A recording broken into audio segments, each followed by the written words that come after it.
This week on Soundbites, we're in the mud. I'm Chris Harrington, and I'm joined by digital director Holly Whitfield. I did a story for the Daily Memphian last week on the fourth leap day of Muddy's Bake Shop. We're going to talk about Muddy's Sweet 16, its interesting business arc over those 16 years, where our own bakery case interests lie. Also this week included National Snack Day, and Holly and I will share some snack confessions. But first, you can find all of our food stories and this show in podcast form at dailymemphian.com, where you can also sign up for our This Week in Food email. You can catch Soundbites Thursdays at 11 a.m. left of the dial at 91.7 FM WYXR, your crosstown radio, or subscribe to the podcast wherever you get your audio. And if you're a Facebook user, we encourage you to join our Table Talk group there as well. What's up, Holly? Hi. Happy post-leap day. Happy post-leap day week. Yeah. Something. So I didn't warn you about this part, but we've done this a few times on the pods, and I do have one I can do. Do you have any food shout-outs? Anything you've eaten in the last week or so since last we potted? Well, it relates to what we're talking about today, so I'm going to give a shout-out to Frost Bakery. Yes. Yes, I have been working on a big side project, and I just never stopped this whole weekend working on that. And a friend of mine brought me a little thing of Frost cookies and lemon bars, and they were truly delicious. It was like a macadamia nut cookie, which is one of my favorites, and then a lemon bar. It could have been slightly more lemony, but you know what? It was really tasty. I appreciated it. Shout out to Frost and my friend. Shout out to Frost. So I put my son to work this weekend. We spent most of the weekend packing and loading things into a moving pod. But before I forced him into physical labor, I wanted to treat him. And so Friday night, guys' night out, we went to see Dune 2 on the MXT screen at the Malco Powerhouse downtown, because the only seats left at the IMAX at Paradiso were the front row. We weren't going to do that.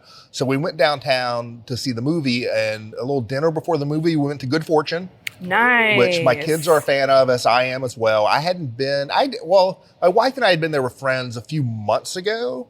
My son hadn't been there in a while. I feel like they've changed the menu recently. Oh. I feel like there's a rice bowl component on the menu now, which I feel like was not there about 3 months ago when I was there before. So that's new. We did not get rice bowls. We each got ramen. I got the cocoa curry, which is the fried tofu and the coconut curry sauce. My son got, and this is somewhat new, it was not on the menu when they first opened, but they call it the classic main, which is a sort of a pork chashu ramen. We got a new dumpling they had, new to us at least. They're doing a birria dumpling now, so it's a fried dumpling with beef and mozzarella cheese, and there's sort of a birria-style dipping sauce. Interesting. That was very good. I may not order that again just because, as good as it was, the other more specifically Asian dumplings and stuff, appetizer stuff there, I think I like better. And we got the edamame. I love the edamame there. They have my favorite edamame with the smoked chili salt. Yes, it's really good. It's really tasty. And we got, what's the dessert called? Is it taiyaki? Is that what it's called? I think so, yeah. Yeah, and this fish. is the yeah, it's the soft serve ice cream and the little pastry fish. And it changes, I think, it sort of varies. They only have one flavor and it changes. And the one they were doing was a combination vanilla and ube, sort of a swirl. Mm-hmm. And the treatment has changed on that since they first opened, because I hadn't had that, and I didn't have it this time. I took a bite of my son's. When it first opened, it was just like the ice cream and the thing, and now it comes with a little treatment, with a little piece of cake and some sliced lychee. Some garnishes. How do you say that? Lychee. Lychee. There you go. Sliced lychee and some sliced coconut and stuff. Yeah. Anyway, it was quite nice. It was slammed. Yes. Don't let anyone tell you no one will come downtown anymore, because at 6 p.m. on Friday, every table was jam-packed at Good Fortune. And so we had a good time. Really like that place. It's really good. The cone you're talking about is I think they use kind of some variation on a fresh waffle batter kind of thing, and then they make it into the shape of a fish. It's really good. Sort of the waffle cones themselves. That was one of the handful of places that got featured recently on the Guy Fieri drive-ins and dives. So a little bonus exposure for those guys. If I had known what your shout out was going to be, I would have reversed the order because your shout out is a good segue into our other topic. Frost is a Memphis bakery success story that came in the wake of another Memphis bakery success story, which is Muddy's. So I did the story last week on Muddy's, which it was they were calling it their Sweet 16, which if you're going to have an anniversary for a bakery like 16, usually it's 10, 15, 20, but 16 is sort of the right one. But what I was interested in was how Muddy's had changed since they opened on a leap day. So they have this thing where they have this leap day birthday, right? Which is a pretty good little gimmick. And I think that was probably an accidental thing, but there it is. So this was their 4th leap day. And I was interested in what had happened with Muddy's since the last leap day. Because when I went through our archives, I saw that was an interesting story that had not quite been told. Like we had noted that the original Muddy's on Sanderland it closed or did not reopen after COVID. And we noted the closing of Muddy's Grindhouse. I don't think we ever quite told the story of, it's not as simple as like they closed during COVID. It's actually not that at all. Right. And I feel like you and I on this pod a few weeks ago, this came up, or maybe it came up when we were off air, but I remember us talking about it when Mobay Beignets closed. Yes. Which was in the location that had previously been Muddy's Grindhouse. We were sort of lamenting places that we lament gone in Muddy's Grindhouse, sort of being one of them. The story of Muddy's, and I went back and I listened to a podcast that Kat Gordon, the founder of Muddy's, did with Jennifer Biggs, our late friend Jennifer Biggs, and it was recorded the last leap day. So this was a few weeks before COVID landed in Memphis. And people didn't really see it coming. They knew sort of COVID existed in the world, but no one thought restaurants were about to close in Memphis in 3 weeks. So it's not even a topic on the podcast that they had. Like it doesn't even come up. Yeah. But she says on that podcast, that time there were three Muddy's. She says on that podcast, it will never be a 4th. And she says on that podcast, the last 4 years, I found myself spending less time in the kitchen, and my goal is to change that in the next 4 years. So I think those places were going to close even if COVID hadn't happened. Right. Yeah. That's what it sounds like for sure. It's interesting to me. Did you know, I had this conversation with Jeff Calkins on the radio when we were talking about this story. Apparently, there's seating in this, the only existing Muddy's now is on Broad Avenue. And there's seating in there, and it's about as much as it was at Sanderland. I think a lot of people don't know that. I think you're right. I also do think, and you and I maybe talked about this briefly when you were preparing to write the Muddy's story last week, that people aren't really sure, what's up with Muddy's? Where is it? They all closed. So, for the record, Muddy's is open to the public at their Broad Avenue location. And like you're just saying now, they do have some seating in there for people who want to come in and grab a treat. The metaphor I used was an accordion. They opened 16 years ago. They opened on that one location, in East Memphis on Sanderland. And then they expanded out to 3 locations. And then they contracted down to 1 location. And that 1 location on Broad initially was just their kitchen that made things for other places. Yes. And then you could also do pickups there. Well, they contracted down that 1 location, but now they've expanded within that location. And so it's still like the huge kitchen it was before. And now there's a big shopping component, all kinds of, not just stuff they make, but like bakery supplies and all of this. They have a big cooking classes operation. They expanded into what had been the dance studio for the Collage Dance Collective. Right. And they've there's a huge cooking space in there for classes. And they're back to, you can go in and order stuff and sit down and eat. And it's not a lot of seating, but there wasn't a lot of seating at Sanderland either. There was not, yeah. It's just a couple tables. If you miss going to Muddy's and sit down and eating a cupcake, you don't need to miss it. You can go do it today or whatever, So that is all back. And I just think it's interesting that it's as popular as Muddy's became and is, I do think a lot of people don't know that.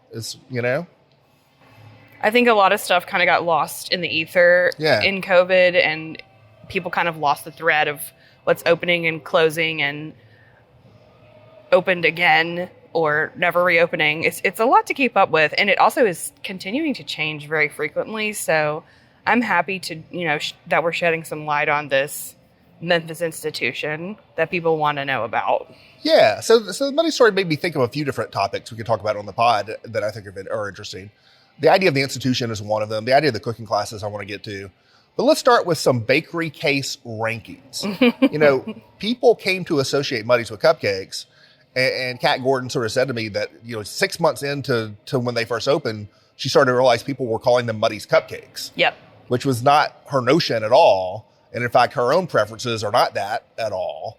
And they've always done all this other stuff. The cupcakes sort of became a thing, I think in part because that shop opened around the time cupcakes were a trendy thing around the country. For sure. And there were all these cupcake shops, Gigi's Cupcakes and these other kind of places. What are you? You walk up to the case and you see everything there. You got the pies, the cookies, the cupcakes, the cake slices, the banana puddings, the bars. What genre are you drawn to? Wow. Okay. I've thought about my overall rankings, but Muddy's specifically has this. There's a variation there. Yeah, there's variation in that. Muddy's specifically has a chocolate pie.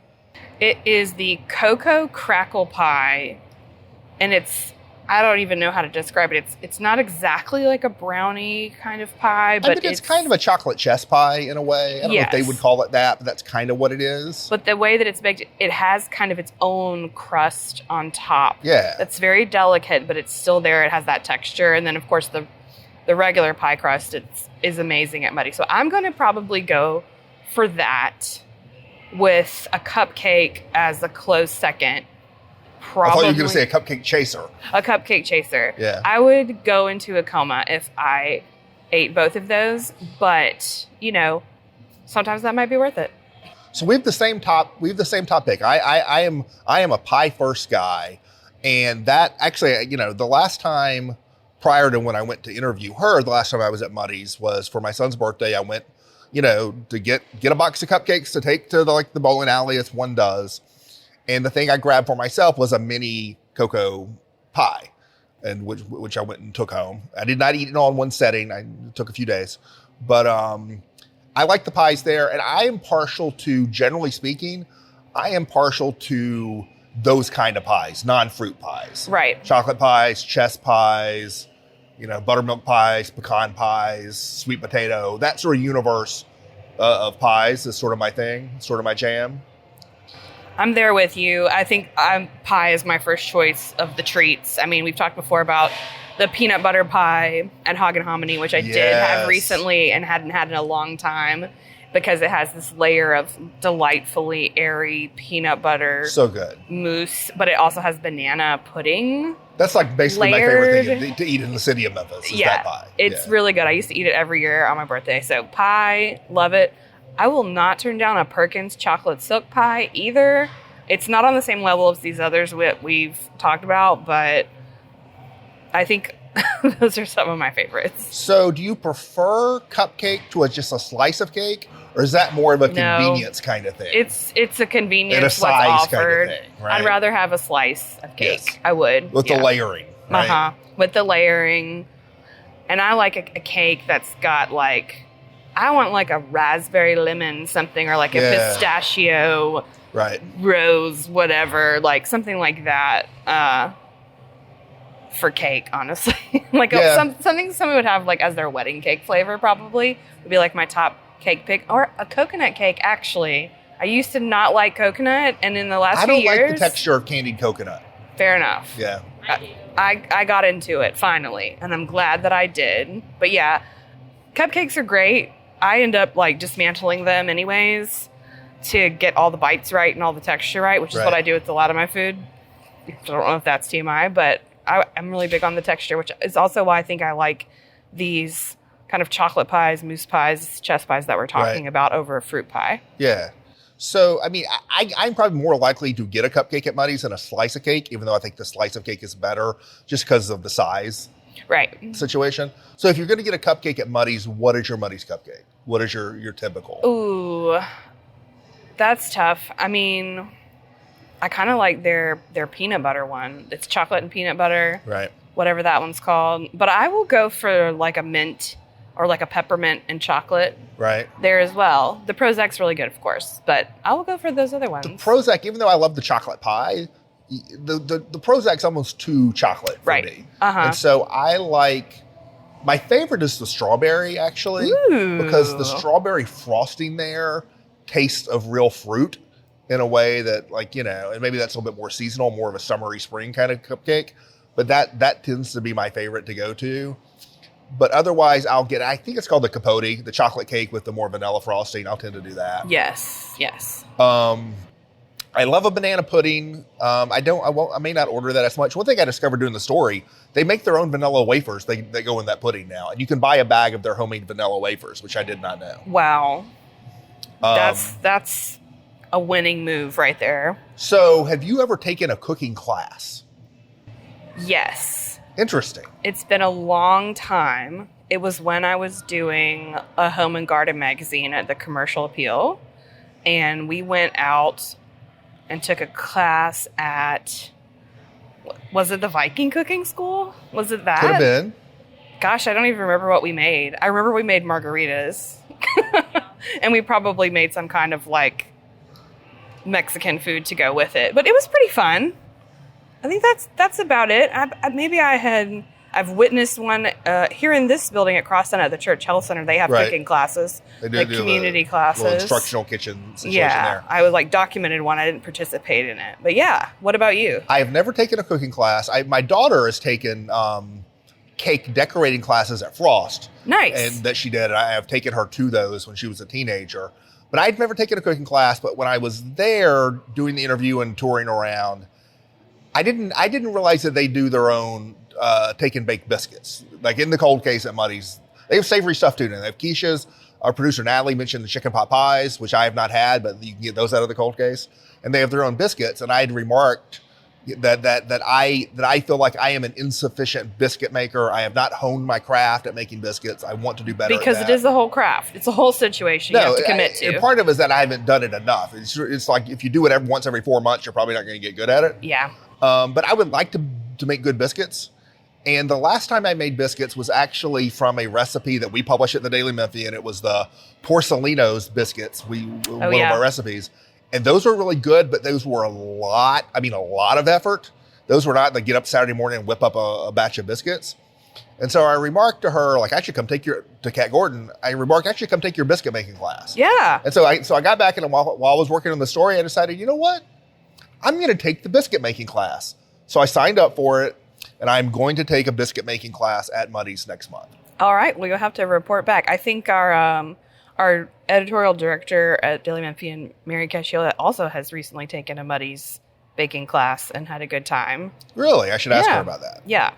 So people are doing it. And all the cooking schools in Memphis have basically closed. Right. Like Viking is no more. Salud is no more. They don't do it at Whole Foods anymore, as far as I know. So there's a window there for somebody, putting that out in the universe.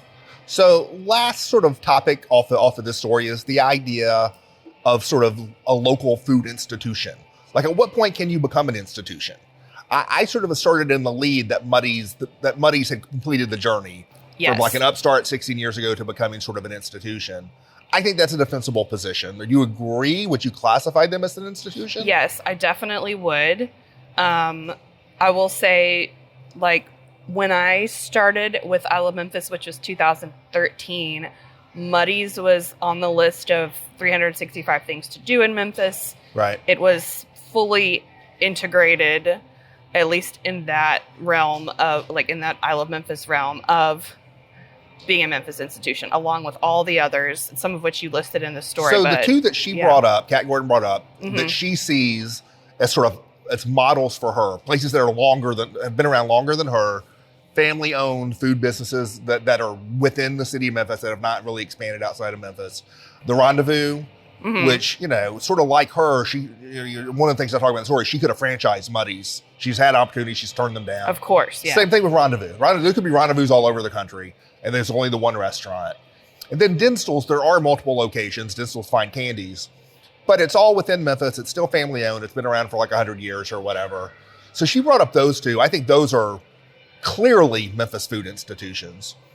But I'm trying to think of what, and this is all these places we're talking about are guilty sometimes of overexposure. That sort of goes with being an institution. Right. But Gibson's to me is an obvious one. Gibson's Donuts is definitely an obvious one.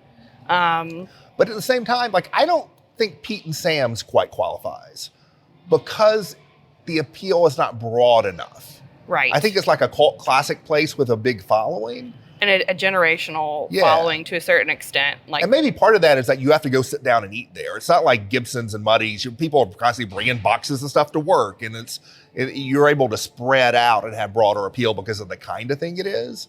I think there's a difference between like a neighborhood restaurant with a long, deep history and like a city institution kind of place. And also, I mean, what Rendezvous is doing is unique. It's even unique within the Memphis barbecue sphere. They have their own way of making ribs famously, and some other recipes. The experience of going there is different than other places. I mean, when Muddy's appeared, there was the huge cupcake craze, but I feel like theirs were a little different. They were felt more homemade. They were less gimmicky. More in proportion. She talks about in the story. And like her other treats, the look and feel of the place with the gnomes and the little dinosaur figurines and the colorful streamers. And then, so there, not only is it that, but Pete and Sam's, I'm not saying that Pete and Sam's is not special and doesn't have its own look and feel. Example. There are lots of neighborhood restaurants like that. It's an Italian food place. That have deep roots. Right. They're not like breaking the mold on how Italian is done, really, right? And that's not what they're trying to do, so that's fine. But I think to your point, not to pick on them, but to your point, that's maybe why they don't fit in there. You can come with all kinds of long-standing, like Mordor's has been around forever, and, you know, the Bob's Barksdale Restaurant, which we both love. Yes, I wouldn't call those institutions. Those are like deeply rooted, you know, neighborhood restaurants, right? Which is Bosco's, slightly maybe, a different kind of thing, right? Which also had sort of an expansion and then contraction. Yeah. The one place I think of as sort of an analog to Muddy's, and this has continued to expand, but it came along around the same time. It was also rooted in a trend, but has lasted beyond the trend, is Mem Pops. That's right. Yeah, I think Mem Pops has sort of graduated to institution standpoint. I think so too. They're on all the lists, and they're on all the, when you think about, okay, what can we do that's very Memphis? Yeah. You can get them at the Overton Park Shell. They, you know, it's show up with their little cart. It's easier to travel around. That definitely helps, right? And maybe I'm sort of at a spot where, for me personally, because my daughter is regular listeners know, my daughter's in college, my son is in middle school. My kids have literally grown up on Muddy's and Mem Pops, right? So both of those places are now have been around long enough that there is literally a generation of Memphis kids who sort of grew up with those things. Jerry Snow Cones might be an institution. Jerry Snow Cones is definitely an institution. Yeah. I mean, I know that there are other places that put soft serve in their snow cones. It's okay. Don't worry about it.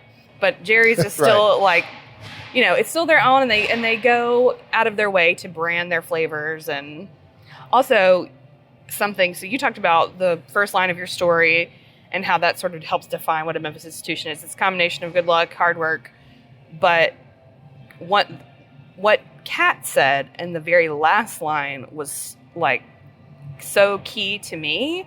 And she says, we're going to be a place people can rely on. Yeah. And that's actually huge for me because I'm busy and I don't necessarily always want to take the chances to try something new on like my everyday life. I'm going to do it regularly because that's what I like to do. But if I'm just going to go and I need to eat lunch, I want to go a place that I can rely on, which is why I like places like Bob's Barksdale's. Yeah.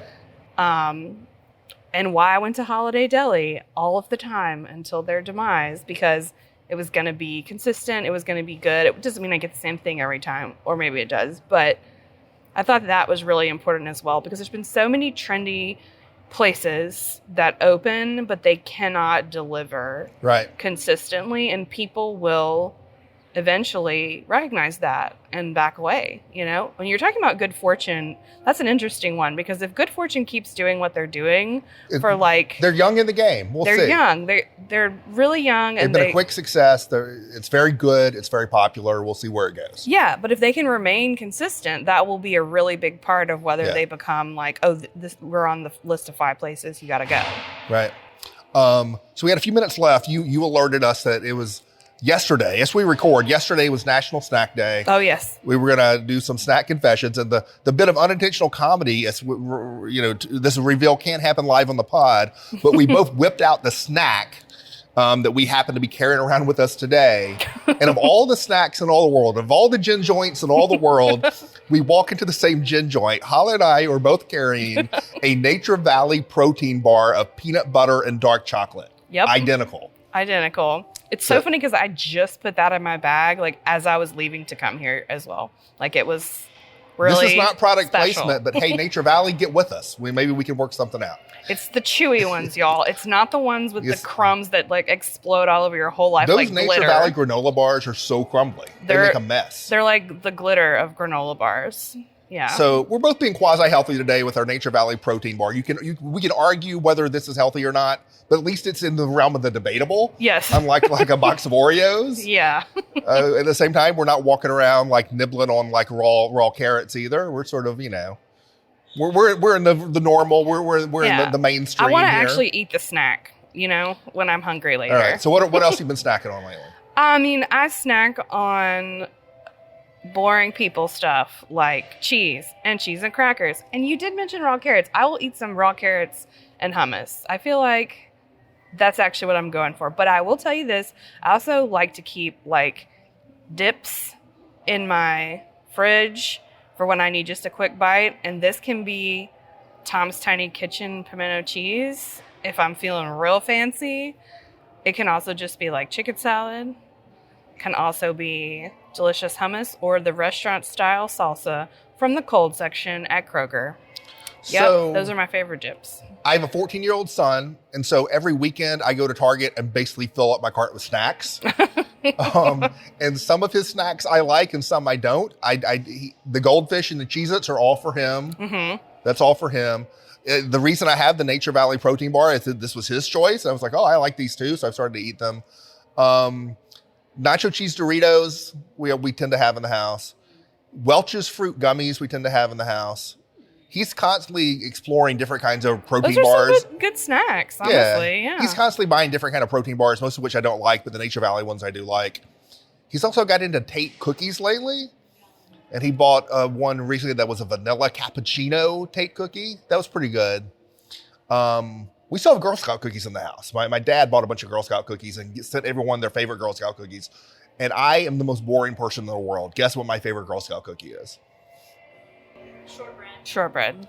Yes, the Yeah. trefoil. That's my favorite Girl Scout Shortbread cookie. is excellent, though. What is your favorite Girl Scout cookie? I like the Since we're talking- tag-alongs. The tag-alongs? I guess I'm a peanut butter chocolate girly, as we've discovered that's today. the covered in chocolate with the little peanut butter inside the Mhm. Yes, I like those too. Yeah. Those would be my second choice. Those are really good. The thing about Girl Scout cookies is like I'm going to eat the whole sleeve, or like me and whoever are going to eat the whole sleeve. It's the same thing why I don't eat Doritos, because if I eat one Dorito, then I become a Dorito monster, and you'll find me like 3 weeks later in a gutter like with Doritos all over me. Like I can't even start. Doritos are hard. It's hard Yeah. not to just get to the bottom of the Dorito bag. Yeah. I've been pretty good on the Girl Scout cookies. I'll get like 3 out at a time and put them in a little bowl, and when I'm sitting watching the game or whatever, I'll sort of nibble on those a little bit. That's Instead good. of having the whole box there with me, Wow. So I've been trying to do that. Teach us your ways. Yes. So anyway, snacks. Holly and I, we were running out of time. Holly and I have to go eat our Nature Valley protein bars now. At the same time, At the sitting same here. time, it's a Nature Valley protein party here at Crosstown Concourse. Thanks for listening, and we will get with you next week.